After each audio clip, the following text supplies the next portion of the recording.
When a player can do on his own what you usually need 3 players to do, you know he's exceptional. Everyone knows that Toni Kroos is a very good footballer, but few people know why. How much does his game influence the team? What is his main characteristic? Well, you'll find out the answer to these and other questions in this video, and at the end, I'll reveal the biggest reason why Toni Kroos is one of the best midfielders in the history of soccer. Toni Kroos is one of the brightest midfielders of his generation, and perhaps one of the brightest of all time, and he started to surprise us at an early age. At the age of 7, he started playing for Greifswald, and 5 years later, in 2002, he joined Hansa Rostock's youth team. In 2006, Kroos moved to Munich to play for Bayern Munich 2, Bayern Munich's youth team. In the 2007-2008 season, at the age of 17, Kroos was promoted to Bayern's first team, and he already got off to a surprising start, providing 2 assists for Miroslav Klose in the 5-0 Bundesliga win over Energy Cottbus. There, the world could already see something different about him, and the first thing that caught the eye was his ease with long passes, something that takes time to develop, because it's not enough just to have skill and technique to do this. You need a lot of confidence, and this is characteristic of German players, the famous German ice, and Toni Kroos was already demonstrating this. So we already have one of the reasons why he's so good. Toni Kroos doesn't feel the pressure like other players. This increases his confidence and gives him peace of mind so that he can concentrate on his passing and not be affected by the emotional factor. As we know, soccer is a mental game. If you can't control yourself in moments of pressure, you'll hardly be able to excel. On October 25th of the same year, Kroos featured in Bayern's win against Red Star on his debut in the Europa League, coming on as a second-half substitute and providing an assist, again for Miroslav Klose, and then scoring the winner in injury time, his first goal for Bayern, where he was already showing that he was not only a good player, but also a big game player. Even though he was very young, he already impressed with a characteristic that he still has today, the percentage of correct passes in the game, and these passes are not backwards, as many people say. Many of his passes are to create plays, whether long or short passes, but most of the time they are offensive passes.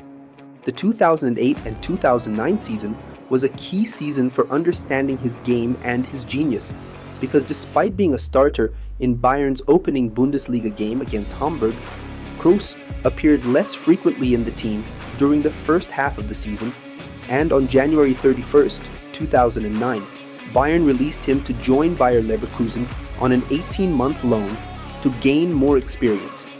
And as I said before, this was a key factor, because now he would be tested playing in an inferior team, with fewer resources and with fewer stars around him.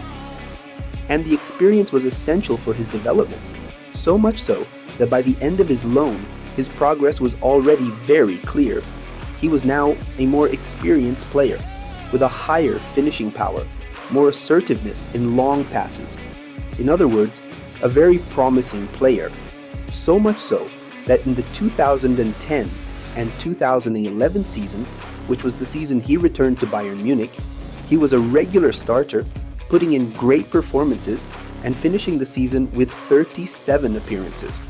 By way of comparison, in the previous season, he had made just 13 appearances, scoring 5 goals and providing 4 assists. Now it was clear Toni Kroos was no longer a promise, he was already a reality. Very few times in soccer have we seen a playmaker with an average pass accuracy of more than 92%. In other words, out of 100 passes in a game, he hits 92. That's surreal. And the most incredible thing is that since the 2010-2011 season, his average has always been above 90%, even hitting 97%. During the 2011-2012 season, under his former coach at Leverkusen, Kroos established himself as an absolute starter at Bayern, forming a strong midfield with his German teammate, Bastian Schweinsteiger.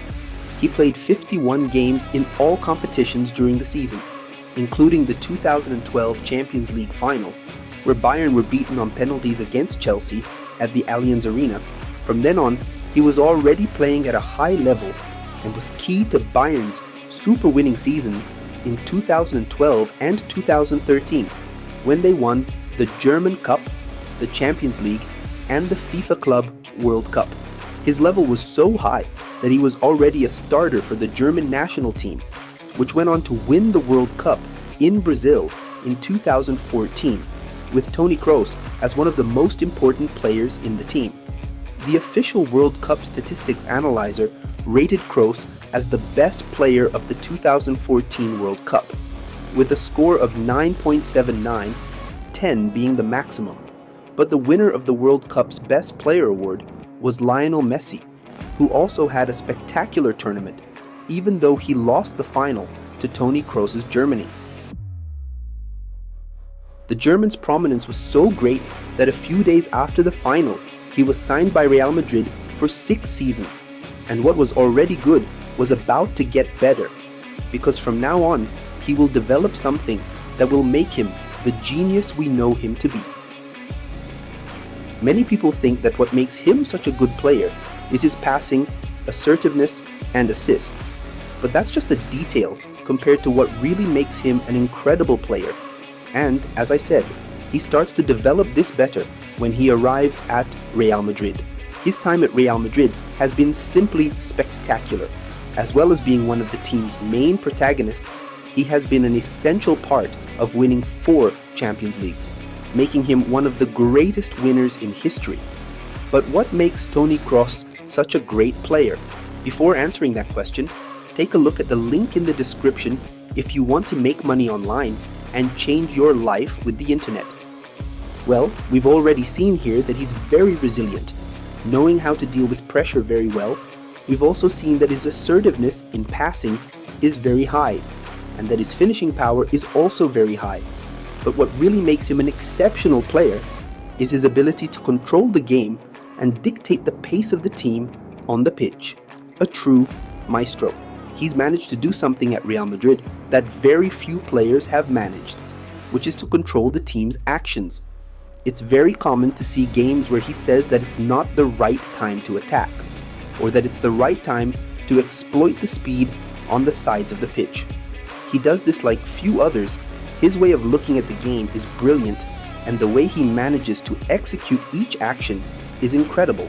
Much of Real Madrid's recent success in the Champions League comes from the resilience and intelligence of Toni Kroos, who can now be considered one of the best midfielders in the history of soccer.